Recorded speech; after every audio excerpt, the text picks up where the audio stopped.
Hey guys, so we are in for chest and back. I just received my new program from the pro coach, Kallu. I'm super excited to get into it. So I'll talk to you in this session a bit more about why I've got a new program, what are the differences, how Kal's program for me being a natural masters athlete. But for now, let's get into the session. First exercise, guys, will be the seated clavicular fly. This is still in my program because upper chest has always been a weakness, primarily because I never had this exercise in my locker, so I never really actively targeted the upper chest. So this was the first exercise, it still is the first exercise, so we've got 2 sets in.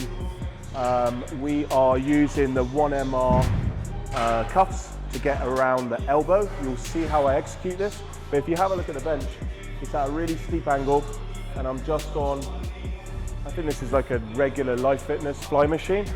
So I set it where I can feel it. So if you're trying to execute this exercise, just set it up so that you can feel the target area.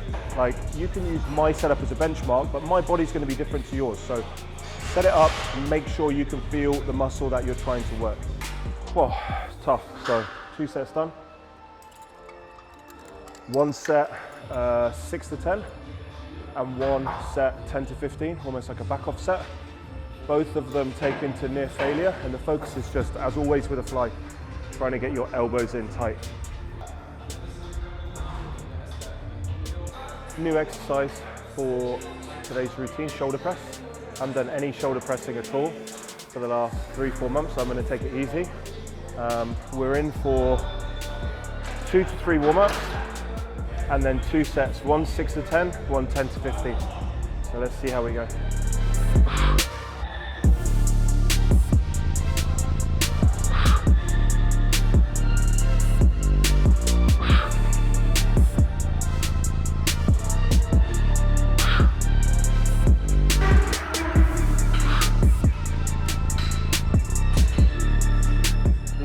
Decent, feels good. Apart from that handle, which is like falling apart, the Atlantis machine feels smooth, feels really good. In we go for 6.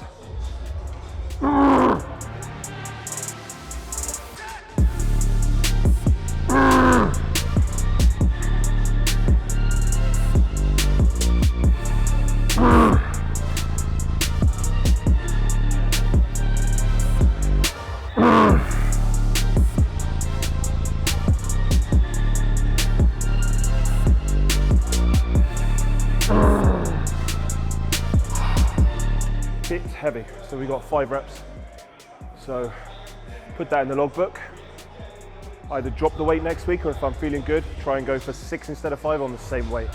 So one thing that we could learn from the change in my program is this. I had a linear program and I was just beating my logbook, and that was because I'm effectively a beginner. I'd started bodybuilding for the first time in 20 years. I didn't need a complex program. Now the results started slowing down. We've shifted to progressive overload with deloads. But in business, you don't need to go straight to progressive overload with deloads. You don't need to go straight to complexity.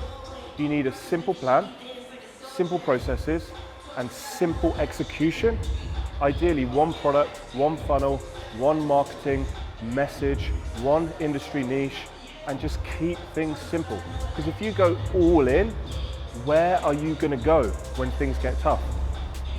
How are you going to make sure you've got levels to go to, and levels to go to, and levels to go to ensure that you're consistently growing your business?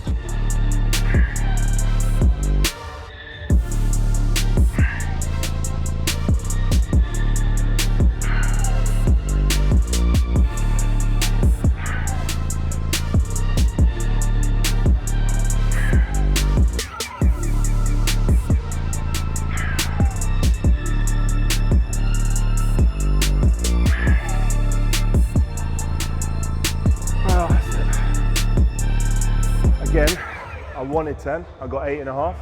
So sometimes when you do something that's new, you're going to set yourself goals that are unrealistic, okay? And that's okay.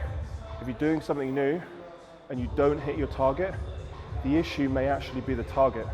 And that's why in business and in finance, you should have a budget, which is your original goals, what you thought you would achieve at the start of the year, and you should have a forecast.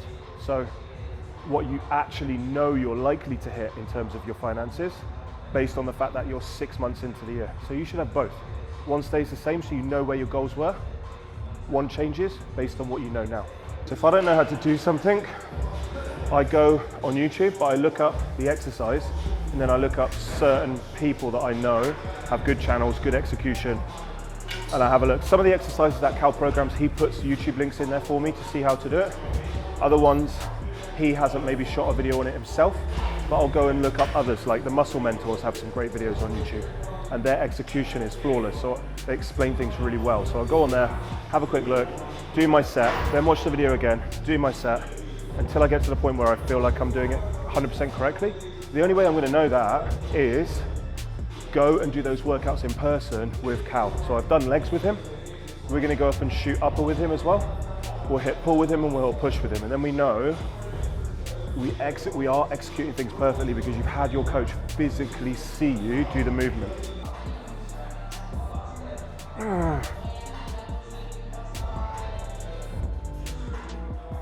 Good. I would never think about doing a press on a cable machine, but it's just consistent tension, really super smooth. You just feel the contraction so much, and you can get yourself in that position to get the muscles short. Isn't this similar to what you've done with Ben Bray? This is very similar to what I did with Ben Bray. With Ben, we set these cables up, we did flies, and then as soon as the fly was exhausted, we went into the press. So just a variation, but actually this is very, very similar in terms of how we set it up, the cable stack and everything else. So you can see when you train with experts, there are some clues they leave behind. They're all doing similar movements because they're the experts.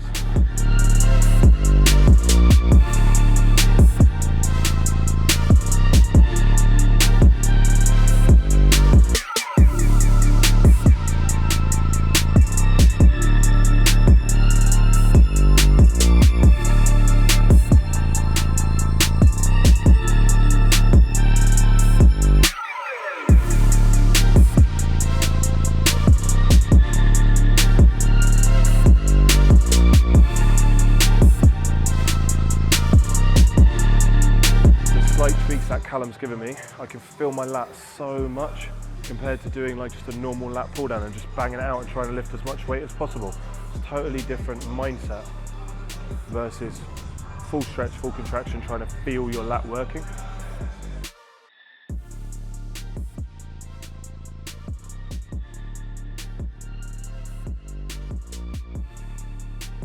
ISO row, back in, but the difference is he says standing, so stood off the machine to improve the resistance profile.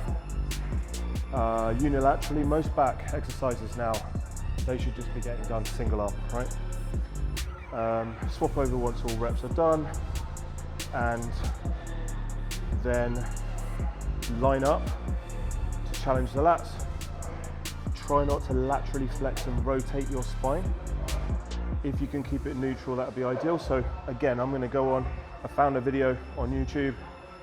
It's a Muscle Mentors video with Cal back in the day when he had a goatee instead of a mustache, and they're executing this movement. So I'll watch that video, I'll know exactly what to do, and then we'll get into it. But first, so that's the new exercise we're going to do up here. First of all, we're going to hit T-bar row just for one set of 10 to 15. So that's going to be an all-out set, Dorian Yates style. So I know where that is, I know how to execute. So they've got a great Watson T-bar row here.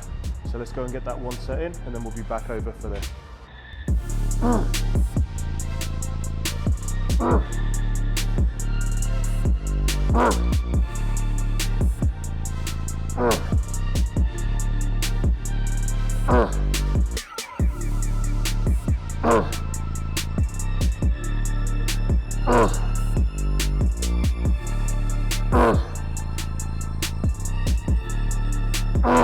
Come on.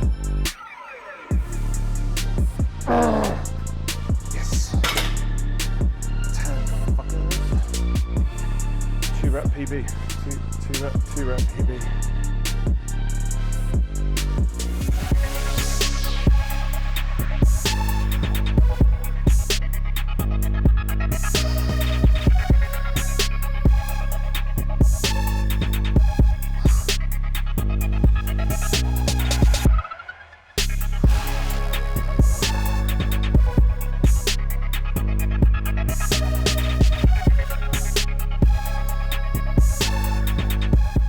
definitely one that feels weird right now, having not done it before and having nothing to rest on. So I'm not interested in smashing up weight. Like if you're trying something new in training or you're trying something new in your business, just give yourself like nice and easy expectations to start with. Don't expect your execution of sales calls, for example, is going to be perfect from the start. Do the sales call, record it, send it to your mentor or coach. They'll rip it apart, do it again, record it, send it, they'll rip it apart slightly less, and so on and so forth, and so on and so forth. So I'll video this. Lee's just done a video as well on the phone. I can send that to Cal. He can tweak and adjust the way I'm doing it, and the execution will just get better and better every single week.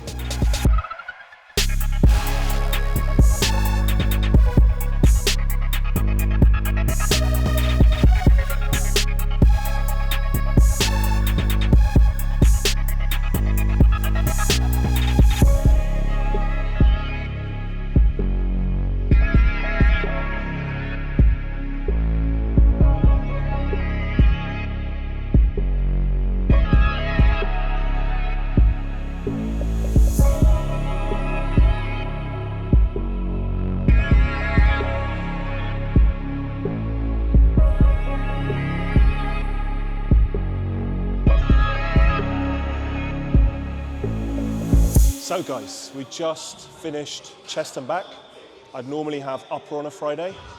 And here are my key takeaways from the session for you. One is, just follow a simple program if you're a beginner.